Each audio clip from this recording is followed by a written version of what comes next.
The cafe was warm that morning, sunlight spilling through the glass windows, the gentle hum of chatter, and the soft clinking of coffee cups blending with the rhythm of a world that seemed to move too fast for people like her. Ava sat by the window, her trembling fingers resting on the handles of her wheelchair, her eyes fixed on the door. She'd spent 2 hours getting ready, brushing her wavy dark hair, applying a light touch of lipstick, and carefully choosing the sky blue dress that made her feel a little like the girl she used to be before the accident. Her heart beat faster each time the door opened.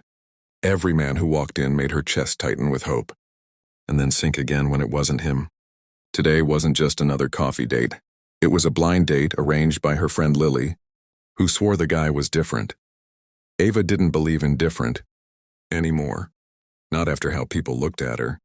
Not after the whispers, the awkward silences, the forced smiles that cracked after a few minutes when they realized she couldn't walk. But a small part of her, the part that still remembered what it was like to laugh freely, begged her to try one last time. Then she saw him, Jason, tall, confident, dressed in a black jacket that made him look even more handsome than the pictures. He scanned the cafe, holding his phone before his eyes landed on her. Their gazes met. Ava smiled, nervous, genuine, hopeful. But then it happened. His smile faded. His steps slowed. His eyes shifted from her face to the wheelchair. He hesitated, just for a second, but Ava saw it. The flicker of surprise, discomfort, maybe even disappointment. She'd seen it too many times before. "Hi," she said softly, trying to keep her voice steady. Jason blinked, forcing a smile. Ava?" "Yes." "Right." He pulled the chair across from her, but he didn't sit. Instead, he looked around awkwardly, rubbing the back of his neck. "Listen, I didn't know, Ava's heart sank, but she stayed silent, letting him finish. "I didn't know you were in a wheelchair," he finally said, whispering the last part as if it were a secret shame. She nodded slowly, her smile fading but her voice calm. "It wasn't exactly something I thought needed to go on the dating profile." Jason exhaled, glancing at his watch. "I'm sorry, I don't think I'm ready for something like this." Her throat tightened. Something like this. As if she were a project, not a person. As if love required working legs to be valid. Before she could respond, he gave an awkward smile and muttered, "I hope you understand," before walking out. The doorbell chimed as he left, and the sound felt like a punch to her chest. Around her, people pretended not to notice, but she could feel their pity, their eyes soft and sad, like she was something fragile that might break if they stared too hard. Ava turned toward the window, blinking back tears. "Don't cry here, not here." But the tears came anyway, quiet, uninvited. She tried to lift her coffee cup, but her hands shook too much. The cup slipped slightly, splashing on the table. She sighed, defeated. Then a voice came from behind her, calm, deep, and kind. "Excuse me, are you okay?" She turned. A man stood there, mid-30s maybe, wearing a gray sweater and holding a tray with 2 cups of hot chocolate. Beside him, a little boy, maybe 7 years old, looked at her curiously, his small hand clutching his father's. I'm fine," Ava said quickly, forcing a smile. But the man didn't leave. He set his tray down and grabbed a few tissues from the counter. "Here," he said, gently wiping the spill before she could protest. No one should cry over bad coffee. Ava let out a small laugh, broken but real. The boy leaned closer. "Did that man make you sad?" Ava hesitated. "Maybe a little." The boy frowned, turning to his father. "Dad, that's mean. We should tell him to say sorry." The man smiled softly. "Some people don't understand how to be kind. Ethan," then he turned to Ava. "I'm Daniel, by the way, and this brave little guy is my son, Ethan." "Nice to meet you," Ava said. "Do you mind if we sit here?" Daniel asked, nodding to the empty seat Jason had left behind. "All the other tables are full." Ava looked around. The cafe wasn't that crowded, but she could see he wasn't asking out of pity.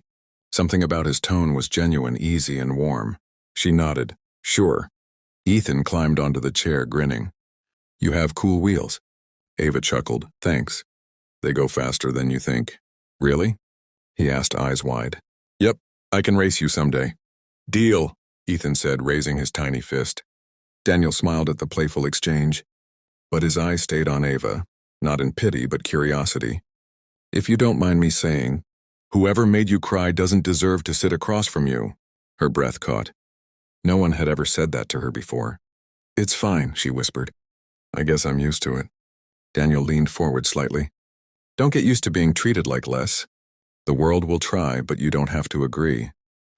For a moment, Ava didn't know what to say. His words wrapped around her heart like a soft blanket. Unfamiliar, yet comforting. They talked for hours. About simple things, favorite movies, funny memories. Little pieces of their pasts that made them who they were. Ethan kept interrupting with stories about school, superheroes, and how his dad once burned toast trying to cook breakfast. Ava laughed more than she had in months. And through it all, Daniel listened. Not out of sympathy, but with real attention, the kind that made you feel seen. When the clock neared noon, Daniel checked his watch. We should probably get going. Ethan's got soccer practice. Ethan groaned.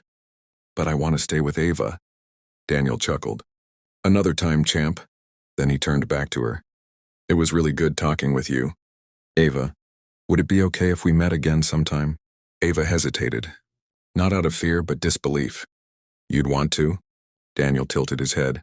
Why wouldn't I? She opened her mouth but couldn't find the words. He smiled gently. You're easy to talk to. And Ethan already thinks you're the coolest person in the cafe, so I'd say we've got no choice. Ava's eyes softened. Then, I'd like that. They exchanged numbers. And as he left with Ethan waving enthusiastically, Ava sat there in silence, feeling something she hadn't felt in a long time. Hope. Outside, Daniel glanced back once through the cafe window. He saw her watching, a small smile playing on her lips. He smiled back before walking away. Ava turned back to her reflection in the glass. The same girl, the same wheelchair, but something inside her had shifted. For the first time since her accident, she didn't feel broken. She felt alive. And though she didn't know it yet, this chance meeting, one born out of heartbreak, was about to change everything. Because sometimes the right person doesn't walk into your life. They roll into your heart. 2 weeks passed since that morning in the cafe, and the world somehow looked softer to Ava. Maybe it was the light. Maybe it was Daniel's voice that still echoed in her mind whenever she rolled past the same window where she'd once cried. The city noise didn't feel so harsh anymore. Even strangers' glances didn't sting the same way. Because someone, one man and his little boy, had looked at her differently. Every day since, Daniel had texted her. Sometimes short messages, sometimes funny pictures. Ethan drew of her super wheelchair. And every time her phone lit up, her heart did that thing it hadn't done in years. It fluttered. That Saturday, Daniel invited her to a park near the river. Ethan insists, he'd written. He wants to show you his soccer skills. Ava almost said no. Parks meant uneven paths, stairs, questions. But Daniel's tone was impossible to resist, so casual. Like she was just another friend he genuinely wanted to see. So she said yes. The wind brushed through her hair as she reached the park. Children ran across the field, laughter echoing under the afternoon sun. She spotted them instantly, Daniel kneeling to tie Ethan's shoe while the boy chattered nonstop. When Ethan saw her, he sprinted, half ran, half tripped across the grass, shouting, Ava's here! Ava's here! Ava laughed as he threw his arms around her waist. Daniel followed, smiling that same easy smile that could melt away every wall she'd ever built. You made it, he said. I almost didn't, she admitted. But I remembered someone told me not to get used to being treated like less. He grinned. Sounds like good advice. They spent the afternoon talking while Ethan kicked his ball nearby. Daniel told her about his late wife, how cancer had taken her too soon, how raising a child alone sometimes felt like walking through fog, but also how Ethan's laughter always led him back. Ava listened, heart aching but full of admiration. This man had faced pain too, but he'd learned to keep living. At one point, Ethan ran up panting. Dad, Ava says she can race me. Can we please? Daniel laughed. Only if Ava agrees. Ava looked at the paved path curving through the park. You're on, she said. Ethan whooped and they lined up. Daniel shouted, Ready, set, go. Her hands spun the wheels, adrenaline surging. For a few seconds, she forgot everything. The hospital rooms, the pitying eyes, the word disabled. She was just flying. Ethan reached the bench first, but only by a hair. Both collapsed into laughter. Him on the grass, her in her chair, breathless and free. Daniel clapped. I call that a tie.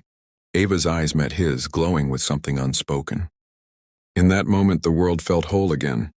The sun began to set, painting the park in gold. Ava and Daniel sat quietly on a wooden bench, watching Ethan chase fireflies near the riverbank. The laughter of the child, the rustling of leaves, the soft breeze. It all felt like a dream Ava didn't want to end. You know, Daniel said softly, I almost didn't come to that cafe that day. Ava looked at him. Why not? He smiled faintly. It was my wife's birthday. I usually stay home that day, but Ethan begged for hot chocolate, so I gave in. Funny how one small choice can change everything. Ava's eyes softened. Maybe it was meant to be. He turned to her fully now, his expression warm but serious. Ava, when I saw you sitting there that day, I didn't see a woman in a wheelchair. I saw someone trying to hold herself together while the world looked away.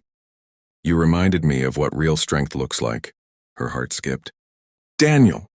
He gently touched her hand, firm, reassuring, human. You've spent so long waiting for someone to see you. I just want you to know, I do. Her breath caught. No one had ever said words like that to her. Not with pity, not with obligation, but with truth. Just then, Ethan ran back, holding something shiny. Dad, Ava, look what I found. He held a tiny silver bracelet tangled in grass. Daniel smiled and dusted it off. Looks like someone lost it. Then looking at Ava, he said, maybe you can keep it, a reminder that sometimes, even what's lost can be found again. She hesitated but took it, fingers trembling. Thank you. That night, Daniel drove her home. Before she went inside, he leaned against his car door and said quietly, Next week, same café? Her smile was soft, glowing. Only if you bring the little troublemaker too. Deal. As he drove away, Ava watched the taillights disappear into the night, her heart whispering what her lips couldn't say, that somehow, this felt like the beginning of everything she thought she'd lost. She didn't know yet that the next meeting at that same cafe would make headlines, and Daniel would do something that no one, not even Ava, could have imagined. Because love isn't always spoken. Sometimes, it's done.